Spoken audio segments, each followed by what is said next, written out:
करीम अम्माबाद औज़ुबिल्लाहि मिनश्शैतानिर्रजीम बिस्मिल्लाहिर्रहमानिर्रहीम। अजब माजरा है हज़रात देखिए, अजब माजरा है हज़रात देखिए, दामाद मांगता है खैरात देखिए।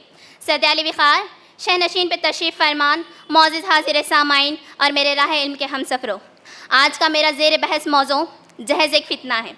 जनाब आला, अगर जहेज़ का तबसरा किया जाए तो मुझे शर्म आती है उन नौजवानों पर जो अपने डिग्रियों के बलबूते खुलेआम दिन दहाड़े उनसे जहेज़ की मांग करते हैं जिन्होंने अपनी लड़की की परवरिश की, उसे इल्म के जेवर से आरास्ता किया, अखलाक दिए, तहजीब और तमद्दुन की दौलत से मालामाल किया। लेकिन जनाब सदर, जब इन्होंने अपनी बेटी को एक फूल की तरह सीने से लगाए रखा और इस फूल को जब किसी और के घर सजाने की कोशिश की गई तो जनाब सदर यहाँ जहेज़ के मुतालिबात हो जाते हैं। मैं उनके हिस्से लिखती हूँ, गौर फरमाइएगा। यहाँ खुलेआम सौदे होते हैं जहेज़ के, यहाँ खुलेआम सौदे होते हैं जहेज़ के, जहाँ लुटे जाते हैं घर गरीब के। जहेज़ के पीछे बाप ने अपनी चमड़ी तक लगा दी, जहेज़ के पीछे बाप ने अपनी चमड़ी तक लगा दी, फिर भी इन्हें यह जवानी रास न आई। पूछते हैं वो लड़की से तो अपने मायके से है क्या लाई। इन सब से डर कर वालिदैन लड़की के पैदा होने पर नाखुश होते हैं, बोरियत का इजहार करते हैं, लड़की को बोझ समझते हैं और अपनी किस्मत पर रोते हैं। मैं उनके हिस्से लिखती हूँ, तवज्जो चाहूँगी। जिस रहमत को झुटला रहे हो बोझ का इजहार करते हुए, जिस रहमत को झुटला रहे हो बोझ का इजहार करते हुए, रह जाओगे आखिर में सिर्फ अफसोस का इजहार करते हुए। जिस जन्नत को पाने के लिए दी जा रही है हज़ार कुर्बानियाँ, जिस जन्नत को पाने के लिए दी जा रही है हज़ार कुर्बानियाँ, वो दर्जा मुफ्त में दिलाएगी तुम्हें तुम्हारी ये बेटियाँ, तुम्हें तुम्हारी ये बेटियाँ। अगर यहाँ बैठने से किसी से भी ये सवाल कर लिया जाए कि जहेज़ क्या है तो हर कोई यही कहता नजर आएगा कि जहेज़ हराम है, जहेज़ नाजायज़ है, जहेज़ शरीयत के खिलाफ है। लेकिन अगर लेने की बात की जाए तो जनाब सदर, इसका बाइकाट कोई नहीं करेगा। अरे करेगा भी क्यों, मुफ्त में सोने की चिड़िया जो हाथ लग रही है। लेकिन ए गुमराहियों, ए हवस के पुजारियों, याद रखो उस दिन को, उस रोज़े महशर को, जिस दिन तुम्हें अपना ये मुँह भी दिखाना है। उस दिन तरसोगे कि काश मैं उस वक्त जहेज़ न लेता तो आज मेरा हाल ये ना होता। जनाब सदर, जब जहेज़ का जिक्र किया जा रहा है तो मुझे उस 20 साला मासूम समीना का चेहरा याद आता है। उस 20 साल मासूम समीना को भी जहेज़ दिया गया था, उसकी डोली भी सोने से सजाई गई थी, वो भी आई थी अपने दिल में हज़ार अरमान लिए। लेकिन जनाब सदर, सिर्फ और सिर्फ इस जहेज़ की खातिर उसको मौत के घाट उतार दिया गया। अगर आज हम इस जहेज़ का बाइकाट ना करें तो न जाने आने वाली ऐसी कितनी समीना होगी जो सिर्फ और सिर्फ इस 2 टके जहेज़ की खातिर खा के पेवंद कर दिए जाएगी। गौर तलब की बात तो ये भी है कि रिश्तेदारों में दरार डालने वाला जहेज़, दिलों में बुरासियां पैदा करने वाला जहेज़, अरे मियाँ बीवी के दरमियान झगड़े लगाने वाला जहेज़, अरे मासूम बच्चियों को मौत के घाट उतारने वाला है ये जहेज़। और इतनी कैसी कितनी मिसालें दूं कि ये जहेज़ नहीं एक फितना है, ये जहेज़ नहीं एक फितना है। अब भी वक्त है लोगों, संभल जाओ उस रोज़े महशर से पहले, उस दिन से पहले, उस आखिरत से पहले और कोई अजाब नाजिल होने से पहले। मैं अपनी तकरीर का इख्तिताम चंद अशार से करती हूँ, मुलाहिज़ा फरमाइएगा।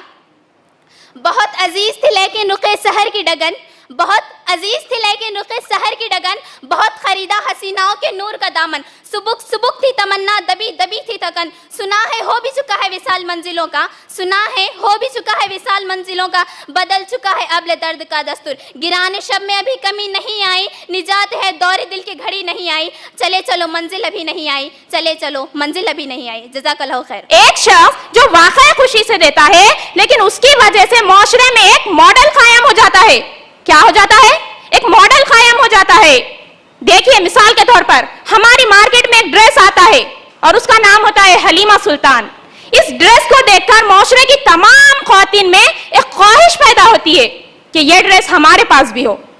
तो इसी तरह एक के बाद एक सब इस ड्रेस को खरीद लेते हैं। तो उसी तरह जो लोग इस शादी में शिरकत करते हैं तो उनके जहनों पर इसका मनफी असर पड़ता है, क्योंकि वो भी अपनी औलाद के लिए ऐसी ख्वाहिशात का इजहार करते हैं। क्या करते हैं? ख्वाहिशात का इजहार करते हैं। यही वजह है कि खुशी से देने वाले ही होते हैं और वो पूरे माशरे को खराब कर देते हैं। सच कहूं तो माशरे की बर्बादी के जिम्मेदार यही लोग हैं जो खुशी से देते हैं, और उनसे भी बड़े मुजरिम वो लोग हैं जो कहते हैं कि लड़की वालों ने खुशी से दिया है तो हम ले आए हैं। जहेज की फरमाइश करने वाले भी कभी ये नहीं कहते कि उन्होंने फरमाइश की है। बाज लोग बजाय तो कहते हैं कि कुछ नहीं चाहिए, लेकिन अगर कुछ दे रहे हैं तो बता दें ताकि चीजें घर में दोहरी ना हो जाए। नऊज़ु बिल्लाह, इनका इशारा किस तरफ जा रहा है कि लड़की वालों को खुशी से कुछ ना कुछ तो देना ही चाहिए। इस बात पर मैं एक शेर अर्ज कर रही हूं, समाअत फरमाइए। माल वो दौलत के असीर लगते हो, माल वो दौलत के असीर लगते हो, बाखुदा बेज़मीर लगते हो। मांगते हो जहेज शादी में, मांगते हो जहेज शादी में, खानदानी फकीर लगते हो। इसके मुतालिक अल्लाह ताला कुरान मजीद में क्या इरशाद फरमाता है, देखिए। ऐ ईमान वालों, खिताब किससे हो रहा है? ईमान वालों से खिताब है। ऐ ईमान वालों, आपस में एक दूसरे का माल बातिल तरीके से मत खाओ, यानी नाजायज तरीके से। तो अल्लाह ताला हुक्म दे रहा है, तो खुशी से देना भी अल्लाह के हुक्म के खिलाफ है। एक गरीब बाप के लिए इस तरह की दिखावे की शादी, पिछले इसकी उम्र का पूरा माल खर्च हो जाता है और जिंदगी भर की कमाई करके रखे वाला पैसा बस एक शादी में खर्च हो जाता है। और ऐसे खानदान माली तौर पर कई साल पीछे चले जाते हैं। हमारे दीन इस्लाम में इस किस्म के किसी रिवाज को नहीं रखा गया। इस बात पर मैं एक शेर अर्ज कर रही हूँ, समाअत फरमाइए। कहां से आई है लोगों बताओ रस्म जहेज, कहां से आई है लोगों बताओ रस्म जहेज, खुदा के दीन में इसका कोई सुराग नहीं।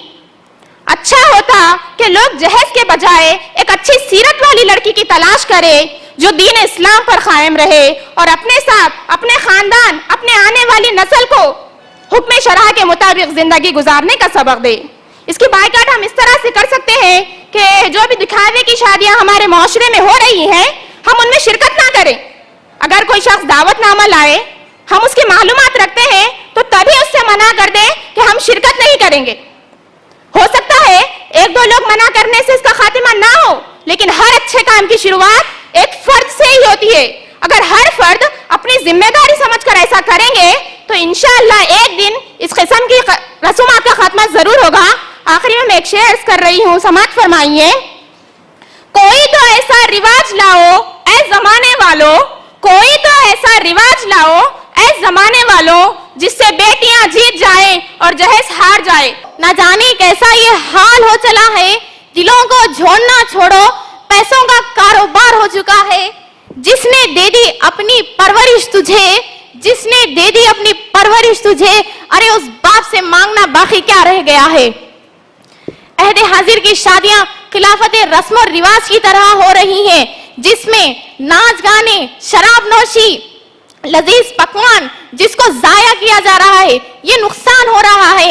ये हमारी कौम आज नहीं सोच रही है कि आने वाली नस्लों में हमें उनके लिए भी कुछ बाकी रखना चाहिए। अपने भाइयों के, अपने पेरेंट्स के, अपने वालदा को समझाए कि अपने भाइयों को जहेज ना ले, बल्कि आप जिसी को भी भाभी को, किसी की भी बेटी को लेके आ रहे हैं तो उसे सिर्फ निकाह करा के लाए, जहेज ना ले। अगर आप इस अमल को करेंगे तो शायद यहाँ से हमारे जहेज की खत्म होगी और इस तरह आगे बढ़ते हुए जहेज का मामला खत्म हो जाएगा। आप तमाम इतने सारे खवातीन हैं, क्या किसी ने ये सोचा कि हम हमारे घर में जाके बोलेंगे अपनी वालिद को, अपने वालदा को और अपने भाइयों को समझाएंगे कि आप जहेज मत लीजिए और आपकी बहन को भी मत दीजिए। क्या मालूम इससे माँ बाप के दिल से खुशी निकले और आप कामयाबी के रास्ते पे चले। इस तरह अगर हम अमल करेंगे तो तमाम कामयाब भी होंगे। किसी ने, हर कोई यही बोला कि जहेज देना हराम है, लेना नहीं चाहिए, ये नहीं चाहिए, वो नहीं चाहिए, सभी यही बोले। अरे आप भी एक माने में सोचिए, आपके भी घर में भाई है, बहन है, आप अपनी बहन को मत दीजिए। अखलाक वाले, तहजीब, तमीज, ये सब चीजें देख कर दीजिए, ना कि माल डर। बच्चा अच्छा रहना चाहिए, ख्वाहिशा पूरी करनी चाहिए। आजकल लोग इसकी भी डिमांड करते हैं, अच्छा है तो देंगे, बड़े घर का है तो देंगे, डांस वाला अच्छा है, पूरे ख्वाहिशा करता, इसको देने की सोचते। कभी ये नहीं सोचते कि बच्चा अखलाक वाला चाहिए, नमाजी चाहिए, वो अपनी बेटी को सहूलत दे, ये देखकर नहीं देते। मिडिल क्लास है बोल के छोड़ देते।